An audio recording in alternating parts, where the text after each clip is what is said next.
सुबह के ठीक 11 बजे शहर के सबसे बड़े 5 सितारा होटल में एक बुजुर्ग साधारण कपड़े पहने धीरे धीरे होटल की ओर बढ़ रहे थे। उनका नाम था मोहन लाल। उनके हाथ में एक पुराना सा झोला था, लेकिन जैसे ही वह होटल के गेट पर पहुंचे, गार्ड के माथे पर तुरंत शिकन आ गई। गार्ड ने सामने आकर रास्ता रोकते हुए कहा, बाबा, आप यहां कहां आ गए? क्या काम है आपका यहां?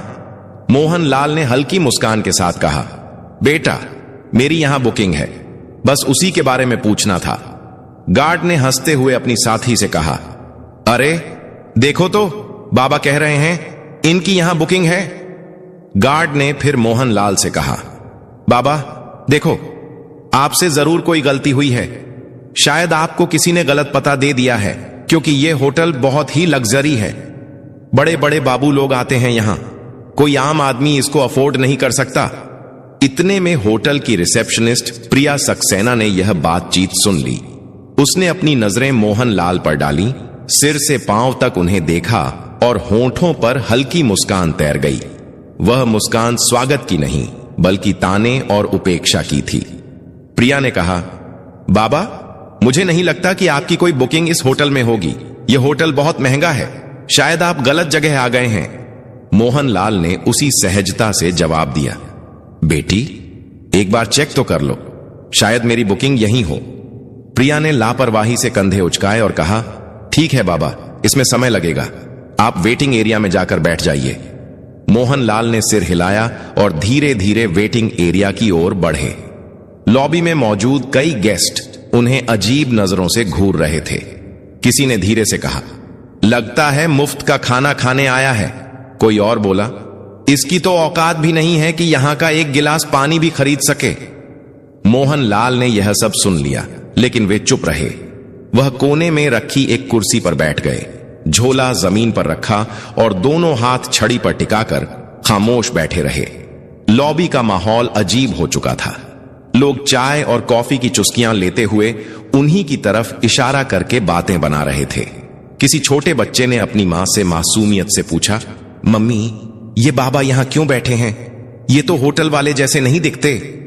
मां बच्चे से बोली, बेटा, सब किस्मत की मार है। जब किस्मत साथ ना दे तो हर किसी की सुननी पड़ती है। इसी बीच प्रिया फिर से वहां से गुजरी। उसने अपने साथी स्टाफ से कहा, पता नहीं मैनेजर साहब क्या कहेंगे, ऐसे लोगों को यहां बैठाना भी रिस्क है, होटल की इमेज खराब हो रही है। साथी ने हंसते हुए कहा, कोई बात नहीं, कुछ देर बाद यह खुद ही उठकर चला जाएगा। मोहन लाल यह सब सुन रहे थे, पर वह एक शब्द न कह सके। वह सिर्फ इंतजार कर रहे थे कि कोई उनकी बात सुने। 1 घंटे तक वह यूं ही बैठे रहे, कभी घड़ी देखते, कभी रिसेप्शन की तरफ नजर डालते। उन्हें उम्मीद थी कि कोई आएगा और कहेगा, हां बाबा, आपकी बुकिंग है, लेकिन ऐसा नहीं हुआ। मोहन लाल ने धीरे से कुर्सी का सहारा लिया और खड़े हो गए। उन्होंने रिसेप्शन की तरफ देखा और कहा, बेटी, अगर तुम व्यस्त हो तो अपने मैनेजर को बुला दो, मुझे उनसे भी कुछ जरूरी बात करनी है। प्रिया ने मन ही मन सोचा, अब इसे मैनेजर से भी मिलना है। फिर अनमने ढंग से फोन उठाया और होटल मैनेजर विक्रम सिंह को कॉल लगाया। उसने कहा, सर, एक बुजुर्ग आपसे मिलना चाहते हैं। विक्रम ने दूर से मोहन लाल को देखा और फोन पर हंसते हुए कहा, क्या ये हमारे गेस्ट हैं या बस ऐसे ही चले आए हैं? मेरे पास अभी टाइम नहीं है, इन्हें बैठने दो, थोड़ी देर में खुद चले जाएंगे। प्रिया ने वही आदेश दोहराया और मोहन लाल को और थोड़ी देर बैठने का आदेश दिया। मोहन लाल ने गहरी सांस ली और फिर से उसी कोने की कुर्सी पर बैठ गए। सारी नजरों का बोझ उनके कंधों पर था, लेकिन उनकी आंखों में अब भी वही सब्र था। मानो कह रहे हो, सच को छिपाया जा सकता है, पर रोका नहीं जा सकता। लॉबी में मोहन लाल अब भी बैठे थे। समय धीरे धीरे बीत रहा था, लेकिन उनके लिए हर मिनट किसी पहाड़ की तरह भारी हो रहा था। इसी बीच रिसेप्शनिस्ट प्रिया सक्सेना दोबारा उनके पास आई।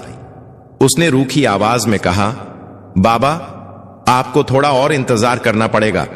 मैनेजर साहब अभी